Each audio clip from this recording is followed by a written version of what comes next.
Praise the Lord. സ്നേഹമുള്ളവരെ, ചില ആത്മീയ ചിന്തകളിലേക്ക് നമുക്ക് വരാം.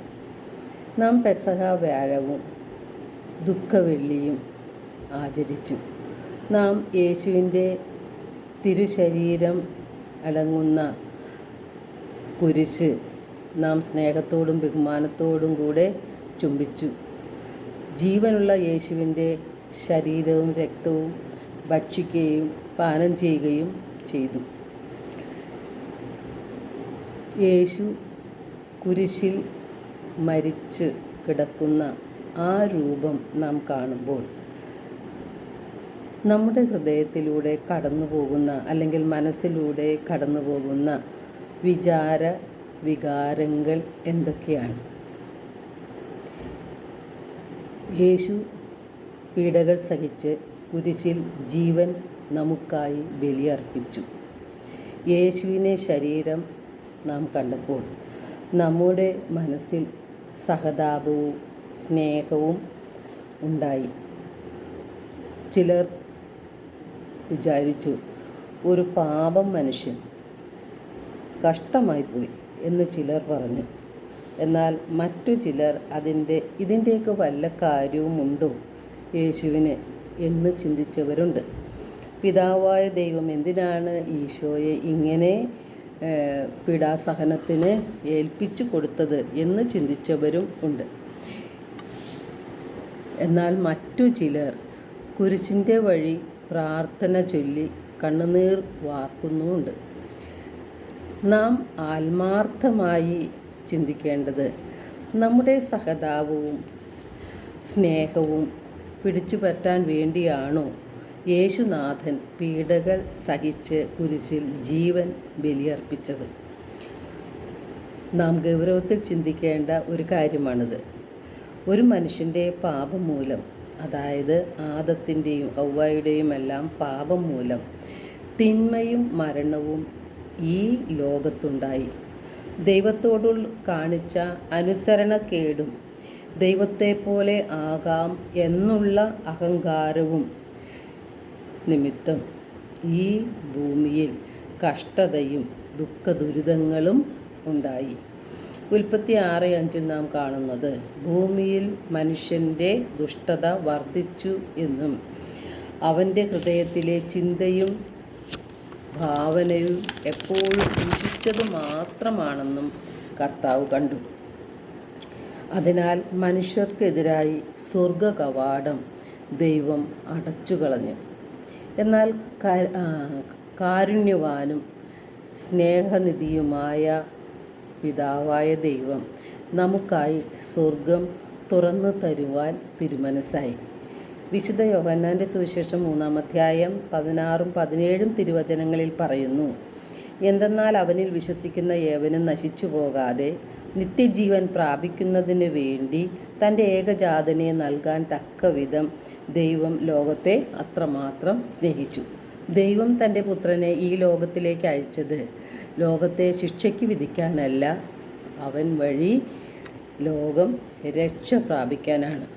റോമ 5:8 വിശുദ്ധ പൗലോസ്ലീഹ നമ്മോട് പറയുകയാണ്, നാം പാപികളായിരിക്കെ ക്രിസ്തു നമുക്ക് വേണ്ടി മരിച്ചു. അങ്ങനെ ദൈവം നമ്മോടുള്ള സ്നേഹം പ്രകടമാക്കി. സ്നേഹിതർക്ക് വേണ്ടി ജീവൻ ബലികഴിക്കുന്നതിനേക്കാൾ വലിയ സ്നേഹമില്ല എന്ന് പഠിപ്പിച്ച യേശുനാഥൻ കുരിശിൽ സ്വയം ജീവൻ ബലിയർപ്പിച്ചു. മാത്രമല്ല, തൻ്റെ ശരീര രക്തവും ഭക്ഷണപാനീയങ്ങളായി തിരുവോസ്തിയായി നമുക്ക് നൽകുകയും ചെയ്തു. യേശുവിൻ്റെ പരിശുദ്ധമായ രക്തം കൊണ്ടാണ് നമ്മുടെ പാപക്കറകൾ കഴുകപ്പെട്ടത്. അതിനാലാണ് നാം നമ്മുടെ സ്വന്തമല്ല, യേശുവിൻ്റെ തിരുരക്തത്താൽ വിലയ്ക്ക് വാങ്ങപ്പെട്ടവരാണ് എന്ന് തിരുവചനം പറയുന്നത്. യേശു നമുക്കായി ജീവൻ ബലിയർപ്പിച്ച് രക്ഷ പ്രദാനം ചെയ്തു. യേശു കുരിശിൽ നേടിത്തന്ന രക്ഷ നാം സ്വന്തമാക്കിയിട്ടുണ്ടോ എന്ന് നാം ചിന്തിക്കണം. എപ്പോഴാണ് നമ്മുടെ മരണം? എങ്ങനെയാണ് നമ്മുടെ മരണം? എപ്പോൾ നമ്മുടെ ഈ ലോക ജീവിതം അവസാനിക്കും എന്ന് നമുക്ക് ആർക്കും അറിയില്ല. നാം യേശു നേടിത്തന്ന രക്ഷ സ്വന്തമാക്കുകയാണ് ഈ ഭൂമിയിലെ ജീവിതം കൊണ്ട് സാധിച്ചെടുക്കേണ്ടത്. അത് എപ്രകാരം നമുക്ക് സാധിക്കും? സ്വർഗ കവാടം നമുക്കായി തുറന്നുവെങ്കിലും അതിൽ പ്രവേശിക്കുവാൻ വിശുദ്ധിയുടെ തൂവെള്ള വസ്ത്രം നമുക്ക് വേണം. വിശുദ്ധി പ്രാപിക്കാൻ നമ്മുടെ ജീവിതത്തിൽ പല പദ്ധതികളും ദൈവം ഒരുക്കിയിട്ടുണ്ട്. നമ്മുടെ ജീവിതത്തിൽ ഉണ്ടാകുന്ന സഹനങ്ങൾ, രോഗങ്ങൾ, നിന്ദനങ്ങൾ, ഒറ്റപ്പെടുത്തലുകൾ, ചില മരണങ്ങൾ എല്ലാം അതിൽപ്പെടുന്നവയാണ്. അവയെല്ലാം ദൈവകരങ്ങളിൽ നിന്ന് നിരാശ കൂടാതെ സന്തോഷപൂർവം സ്വീകരിക്കുമ്പോൾ യേശുവിൻ്റെ കുരിശിലെ സഹനത്തോട് നാം രമ്യതപ്പെട്ടു പോവുകയാണ്. നമ്മുടെ സഹനങ്ങൾക്ക് രക്ഷാകരമായ മൂല്യമാണ് ഉള്ളത്. യേശുവിൻ്റെ കുരിശുമരണം നമ്മുടെ എല്ലാവരുടെയും രക്ഷയ്ക്ക് കാരണമായി തീർന്നു. നമുക്ക് വിശുദ്ധി നേടിത്തരുന്ന മറ്റു ചില ഘടകങ്ങളുമുണ്ട്. ഒന്നാമതായിട്ട് നമ്മെ വേദനിപ്പിച്ചു കൊണ്ടിരിക്കുന്നവരും നമ്മുടെ കുടുംബത്തിലും നമ്മുടെ സമൂഹത്തിലും ഉണ്ട്. അവരോട് ആത്മാർത്ഥമായി ക്ഷമിക്കാൻ കഴിഞ്ഞാൽ, അവർക്ക് നന്മകൾ ചെയ്യുവാൻ കഴിഞ്ഞാൽ നമുക്ക് വിശുദ്ധിയുടെ തൂവെള്ള വസ്ത്രം ലഭിക്കും. ദൈവം നമുക്ക് നൽകിയ നമ്മുടെ സമ്പത്ത്, നമ്മുടെ കഴിവുകൾ, നമ്മുടെ ആരോഗ്യം, നമ്മുടെ സമയം, ഇവയെല്ലാം അവ അർഹിക്കുന്നവരുമായി പങ്കുവയ്ക്കാനുള്ള ഒരു നല്ല മനോഭാവം നാം കാണിക്കുമ്പോൾ നാം വിശുദ്ധിയുള്ളവരായി മാറുകയാണ്. മറ്റൊരു ഘടകം, നമ്മുടെ സഹനങ്ങൾ ഉണ്ടാകുമ്പോൾ നാം എപ്പോഴും ഓർക്കേണ്ടത്, ദൈവമെല്ലാം കാണുന്നുണ്ട്, അറിയുന്നുണ്ട്. എല്ലാ സഹനങ്ങൾക്കും രക്ഷാകരമായ മൂല്യവുമുണ്ട്. നമ്മെ രക്ഷിച്ച് പാപക്കറകൾ നീക്കി തൂവെള്ള വസ്ത്രം ധരിപ്പിച്ച് ദൈവത്തിൻ്റെ സ്വന്തമാക്കുവാൻ ദൈവം അതിയായി ആഗ്രഹിക്കുന്നതിൻ്റെ അടയാളങ്ങളാണ് സഹനങ്ങളെല്ലാം.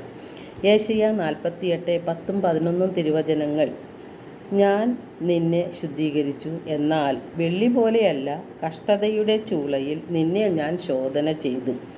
എനിക്ക് വേണ്ടി മാത്രമാണ് ഞാനത് ചെയ്യുന്നത്. അപ്പോൾ യേശുവിൻ്റെ സ്വന്തമായി നാം മാറുന്നതിന് വേണ്ടി സഹനങ്ങളും ദുഃഖങ്ങളും ദുരിതങ്ങളും ദൈവം അനുവദിക്കുന്നുണ്ട്. യേശു തൻ്റെ ശരീരവും രക്തവും നമുക്ക് പങ്കുവെച്ച് നൽകി വിശുദ്ധ കുർബാന സ്ഥാപിച്ചു. ഈ വിശുദ്ധ കുർബാന നാം യോഗ്യതയോടെ സ്വീകരിച്ചാൽ വിശുദ്ധ കുർബാനയിൽ സജീവനായി വസിക്കുന്ന യേശു നമ്മുടെ ജീവിതത്തിൽ വരികയും യേശു തന്നെ നമ്മുടെ ജീവിതത്തെ നവീകരിക്കുകയും ചെയ്യും. യോഗ്യതയോടെ വിശുദ്ധ കുർബാന സ്വീകരിച്ച് നമുക്കും വിശുദ്ധരായി മാറുവാനും കഴിയും. എല്ലാവർക്കും ഈസ്റ്ററിൻ്റെ എല്ലാ മംഗളങ്ങളും സ്നേഹത്തോടെ ആശംസിക്കുന്നു. ദൈവം നമ്മെ ഓരോരുത്തരെയും സമൃദ്ധമായി അനുഗ്രഹിക്കട്ടെ.